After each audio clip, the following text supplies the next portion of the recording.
Hello everybody, this is HK Clubbing, and today we've got a special guest with us, Spencer. So Spencer's joining us today. We're going to be having a chat with him, and then what we're going to be doing is we're going to be sampling a very unique new cocktail in a can, which is a collaboration between Young Master and COA, bar in Central. So let's get started. So with my list of questions that I have for Spencer, thanks for coming here today. So Spencer, you're part of the group or collective known as C.F.K. Can you maybe give us an introduction as to what it's all about? Sure, yeah. So C.F.K. stands for Crazy from Kong. It's essentially Crazy from Hong Kong, right? And should I tell how it started, or is that covered later? Sure, yeah. All right. So, I mean, how it all came about was many years ago, me and my good buddy Arne Venema were doing some background filming for a music project in Hong Kong for a lady called Race Wong, who was part of a band called 2R. And we're sitting at the music studio, and we're shooting this behind the scenes, and everyone was starting to get a little bit hungry. I said, you know what, I'll pop down to 7-Eleven and grab some snacks for everyone to eat. So off I went to 7-Eleven and started hunting around the snack shelves, buying bags of Calbee and this and that. And as I, was delving around in curious fashion, I got to the bottom shelf and I saw this odd-looking Kit Kat package. This is, by the way, 10 years ago. So I pulled out the Kit Kat and it says, ginger ale flavored Kit Kat, with like bubble pictures and everything. And I'm like, ginger ale flavored Kit Kat? What the heck is this, right? So I thought, you know what, I'm going to buy that, take it back. Let's all try ginger ale Kit Kat. So we go back up and I dole out the snacks, and at the end I pull out this ginger ale Kit Kat. I'm like, guys, check this out, ginger ale. And then Arno was like, no, no, no, no, no, no, no. Do not eat that. I'm like, what do you mean don't eat it? He goes, put it away, put it in the bag.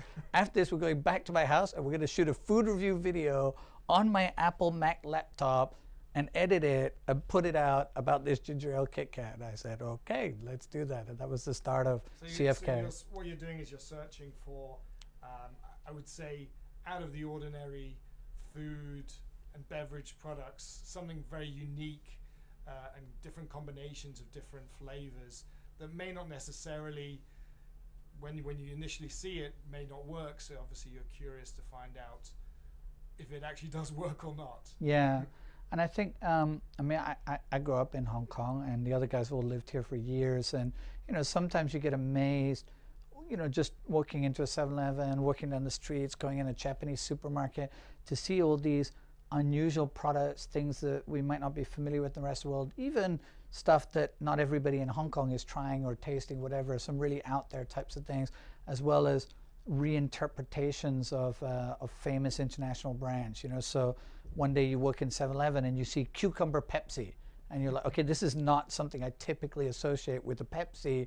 Let me pick that up, grab my buddies, and let's go find out if this is amazing or gruesome. And you already said about how many other people are actually within the group? Is there more than just you two, or? Yeah. So I mean, as I said, we started with me and Arne, but we kind of started adding on a couple of extra people, bringing in some other close friends and stuff quite early on. So it's almost like a little collective now. So the main guys who are involved is me, Arne, Joe Fiorello, who's possibly the strangest person on the planet, and you have to watch a few episodes of Crazy from Kong to understand what I mean by that. And unfortunately, he's back in US at the moment, so he's just guesting from time to time. Mike Chan, who's our resident stuntman, handsome guy, and Christopher Giblin, that we commonly refer to as the host of Conservative from Kong, because he's a little more polite and conservative, very British, very classy fellow, as opposed to the rest of us. That's great. So out of all of the different products you have, do you know off the top of your head how many videos you've got? 206. That many products? That many products. And what would you find, out of all of those 206, which would you find as being the most interesting? Interesting. Well, I guess there's different things that are special about different types of products. So I'm going to pick a couple, if that's okay, right? So we typically look for things that are surprising and really delicious that we didn't expect, right? And then we also look for things that are just shockingly awful and cause a big reaction, right? So in the shockingly awful bracket, which is the one that people like us to eat the most, I'm going to put durian bombs. So I did watch that one. Right. I hate durian. I just flat out hate it. I think all of us on the show hate durian. We're just not durian people, right? Some people love durian, not us. We hate it. We're those people who like almost vomit when you smell durian. So of course, anytime a new durian product comes out, we eat it right away. And invariably has a terrible reaction. But durian bombs are the worst because they're like hot, melted, sticky durian custard in a deep fried bowl, and you put it in your mouth and bite it, and the custard explodes into your mouth, sticks to everything, goes up your nose, and you cannot get rid of it. And you drink water and it's just sticking everywhere. And so you're literally breathing, swallowing, eating durian for like the next 10, 15 minutes. And the heat of it makes all the smell go up the nose. It was absolutely gruesome. So Joe vomited. I almost vomited. It was a disaster. And I did see the video, yeah. But at least you finished it. At least I finished. I'm a brave fellow. I did sadomasochist. And then on the delicious and interesting side, I'm going to pick a really old product that we reviewed all the way back maybe 9 years ago or something. It was this product called Chocolate Sparkling. It sounds like, you know, nothing special. But it was a sparkling chocolate flavored drink, clear colored, like a lemonade or something. And it was delicious. It had this incredibly rich, velvety mouthfeel, which didn't fit at all with the look of this clear soda product. And yeah, we just gobbled it down, and we've never found it again. So good luck if anyone wants to find it. That was my next question. Can you actually still get it in Hong Kong?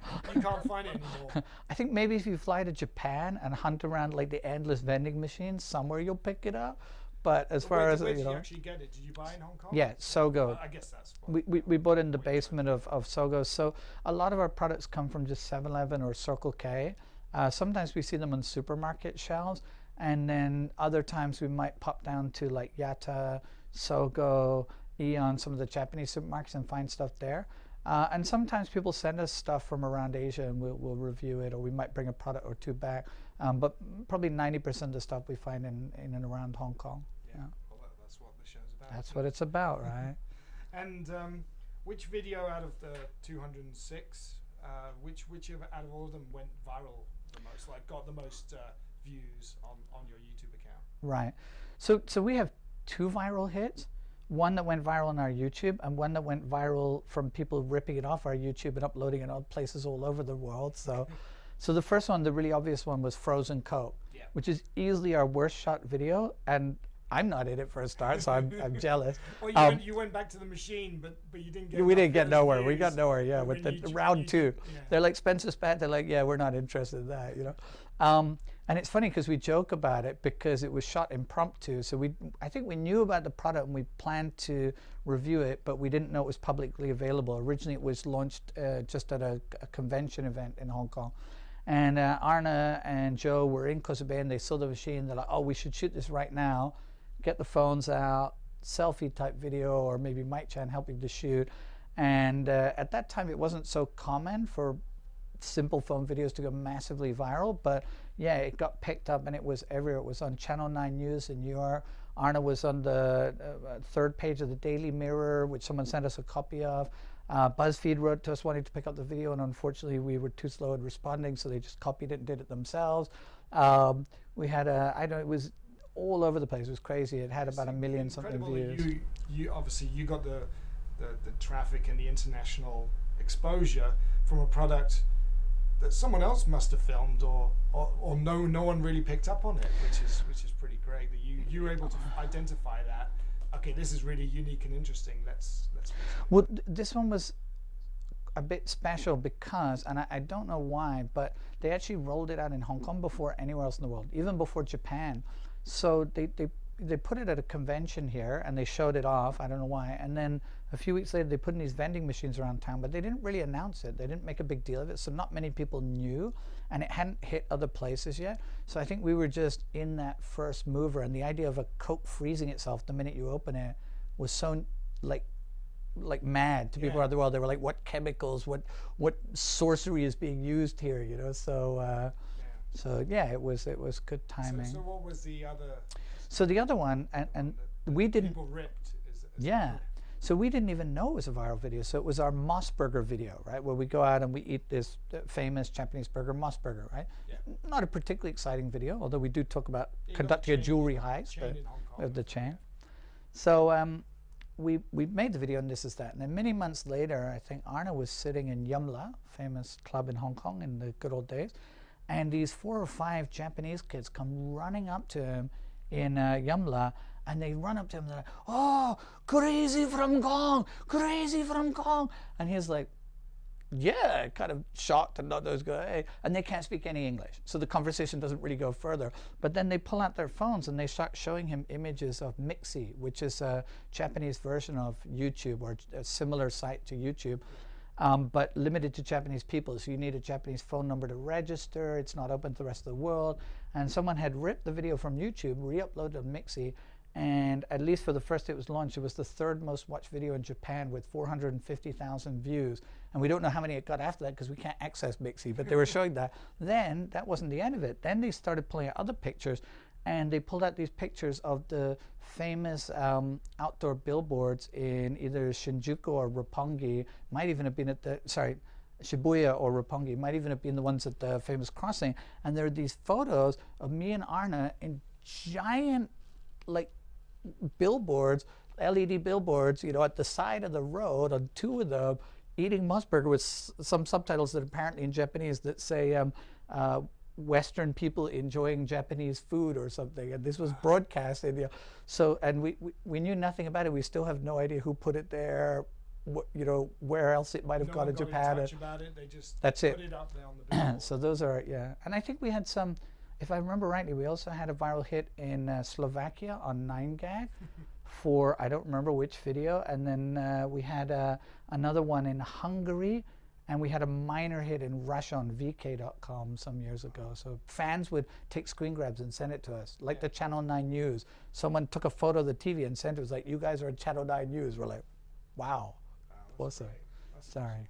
It's incredible that you reached so many people and so much with what you're doing. I get to see why you're doing it,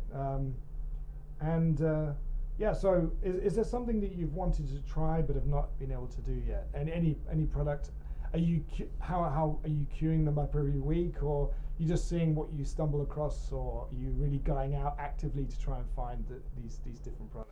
Yeah, so it's a little bit of a mix of all of the above. We stumble on things all the time and get excited about it and start calling each other up. Oh my God, have you seen this? Have you seen that? We go out and actively search for things, and if we know something's coming, then we definitely try to get hold of it.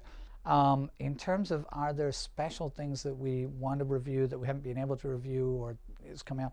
I have a product at home that I am very keen not to review, but to force Arna, Michael, Chris, maybe even Joe to review for me, and not be in that episode. And I think it's going to be tremendous, but I don't want to say what it is because then they're going to know.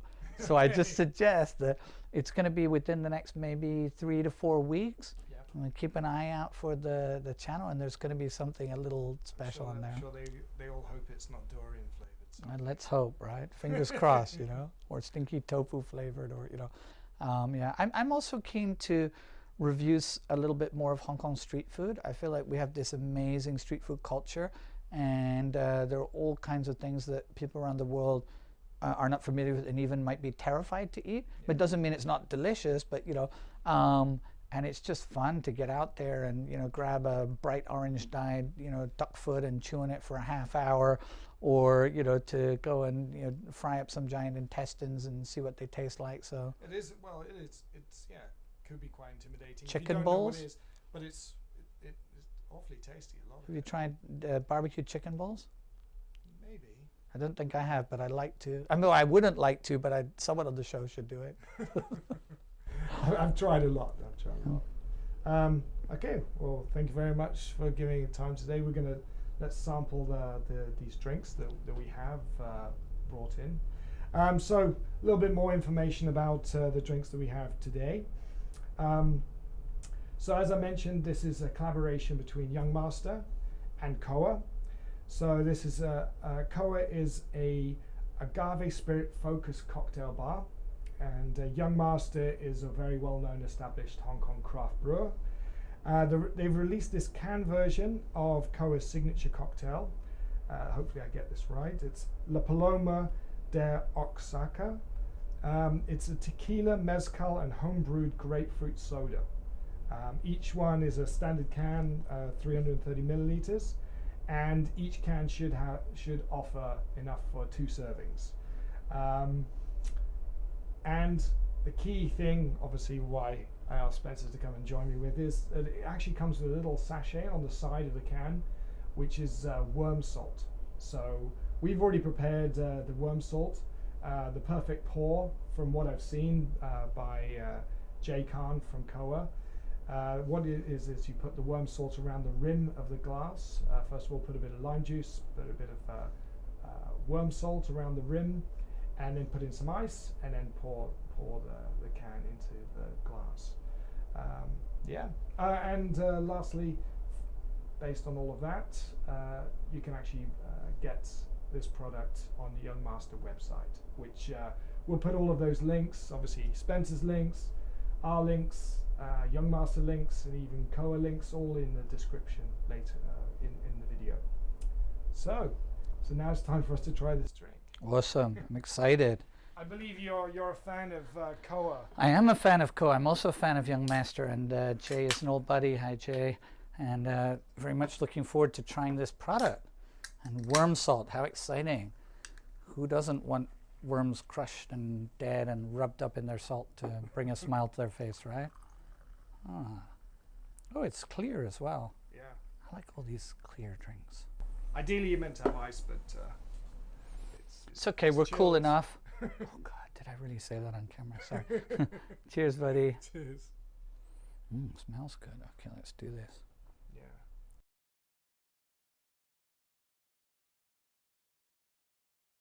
Wow, that's a lot of flavor going on right there. Yeah. That's pretty exciting. Hold on, let me take another sip. Got a bit of salt, obviously, with the worm salt. That's quite smoky, and then obviously the grapefruit as well. Yeah, that's quite remarkable. Yeah, it's delicious. I would not have thought that that's what worm salt would taste like. I don't, not that I know what worms taste like, but the smokiness that comes out is quite remarkable. There is an earthiness, which is maybe not so surprising because earth, that's where they live, right, in the earth. But yeah, and then what an interesting combination with the Paloma, which is sort of refreshing, a little bit sweet, a little tiny bit of bitterness from the grapefruit. That's nice. That's lovely. That's really nice, actually. There you go. So, yep, as I said, this is available on Young Master's website.